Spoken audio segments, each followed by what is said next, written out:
একটা গ্যারেজ থেকে শুরু হয়ে 1,20,000 টাকার অ্যাম্পিয়ার গ্লোবাল ব্র্যান্ডস ফেল করলেও এশিয়ান পেন্টস কিভাবে 80 বছর ধরে ইন্ডিয়ার মার্কেটের লিডার।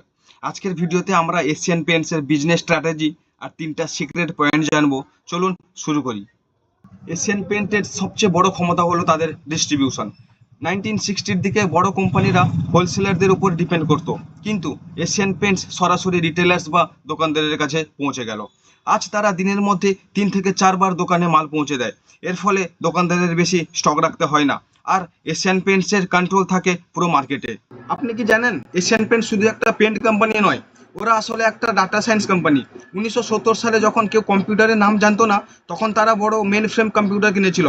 আজ তাদের এআই এত অ্যাডভান্স যে তারা আগেই বুঝে যায় কোন এরিয়াতে কোন রঙের ডিমান্ড থাকবে। তাদের প্রেডিকশন 90%-ও বেশি অ্যাকুরেট হয়। পেন্টসকে তারা শুধু একটা প্রোডাক্ট রাখেনি, একটা ইমোশন বানিয়ে ফেলেছে। আর কে লক্ষ্মণের ডিজাইন করা গাট্টু মস্কোর থেকে শুরু করে তারা মানুষের মনের মধ্যে জায়গা করে নিয়েছে। সাথে তাদের প্রিন্টিং মেশিন, যা একটা দোকানের বেশি হাজার হাজার কালার শিট বানাতে পারে, সেটা পুরো ইন্ডাস্ট্রিকে বদলে দিয়েছে। স্টক মার্কেটে এশিয়ান পেন্টস একটা কম্পাউন্ডিং মেশিন। কনসিস্টেন্স গ্রোথ এবং জিরো ডেপথ থাকার কারণে এটা ইনভেস্টরদের সবচেয়ে ভালোবাসার শেয়ার। শুধু রং নয়, এখন তারা হোম ডেকর এবং কিচেন বিজনেসেও বড়ভাবে নামছে। তাহলে বুঝতেই পারছেন, লজিক আর ডাটার জোরেই তারা আজ টপে। আপনার কি মনে হয় নতুন কোম্পানিরা কি এশিয়ান পেন্টসের এই সাপ্লাই চেইনকে টক্কর দিতে পারবে? কমেন্টে জানান।